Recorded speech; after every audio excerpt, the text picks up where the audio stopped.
Merci pour l'invitation. Je suis Amity Meria, chanteuse.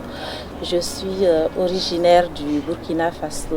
Mon pays se trouve en Afrique de l'Ouest. Mais j'aime souvent dire que je suis tout simplement africaine. Alors, qu'est-ce qui vous amène ici à Montréal?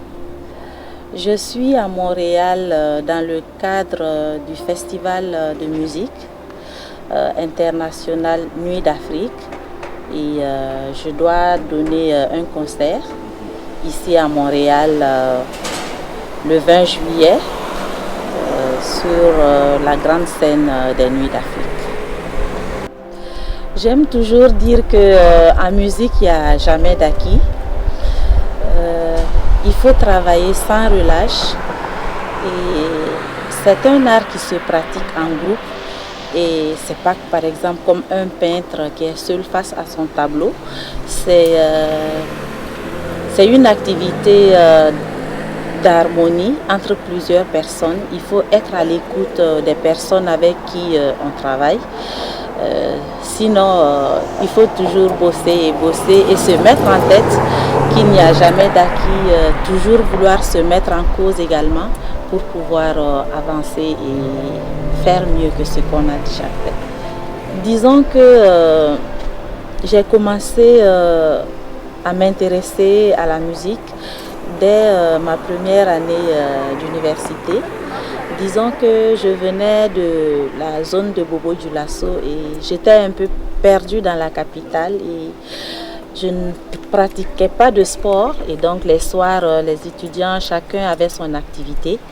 Et un jour, j'ai été attirée par des notes de musique qui venaient juste d'à côté du réfectoire et donc du restaurant universitaire, je vais dire. Et donc, j'ai été et j'ai découvert des camarades que je connaissais qui faisaient de la musique.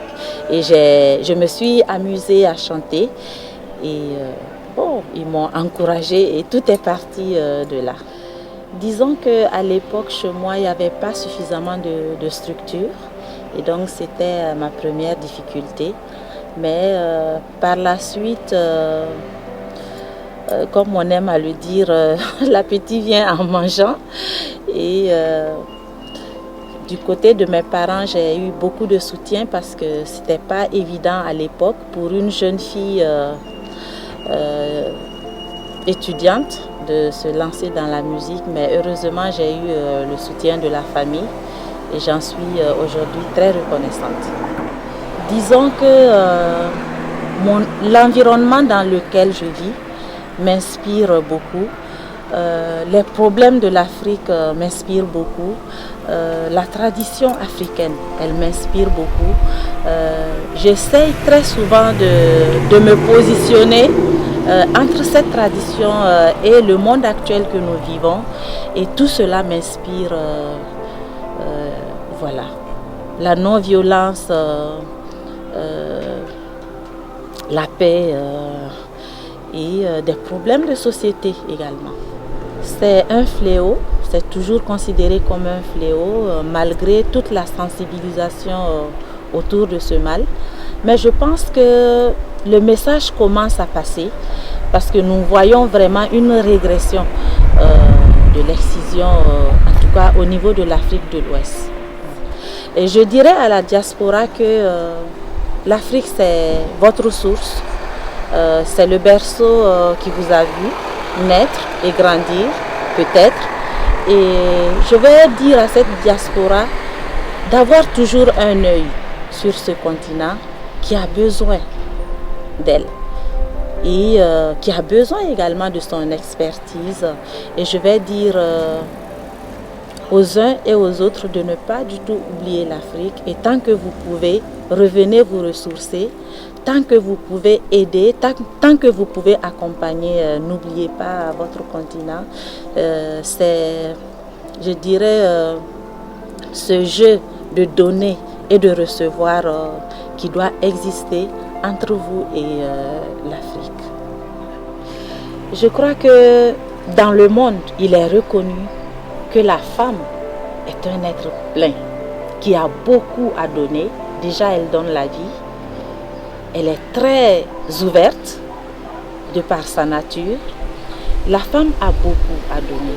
Mais malheureusement, toujours dans nos sociétés africaines, c'est une femme qui demeure soumise, qui n'a pas très souvent l'occasion de s'exprimer. Je pense que c'est dans le mental d'abord.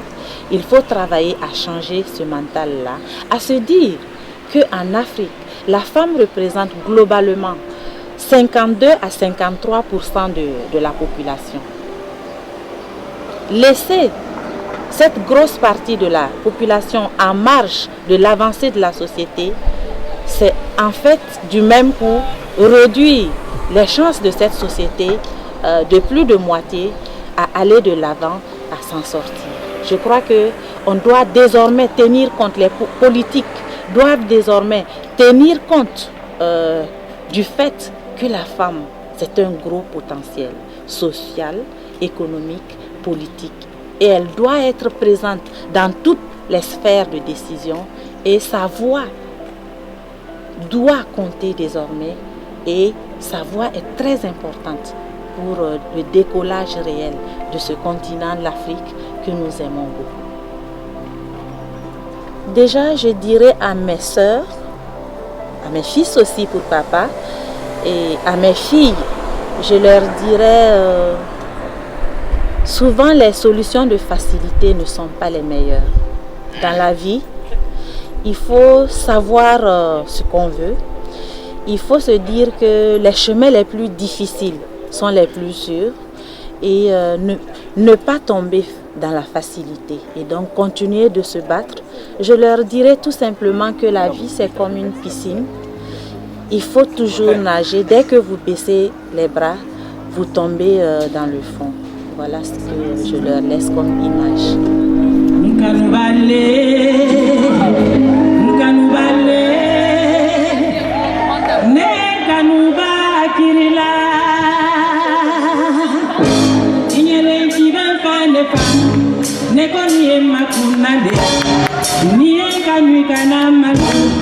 Ne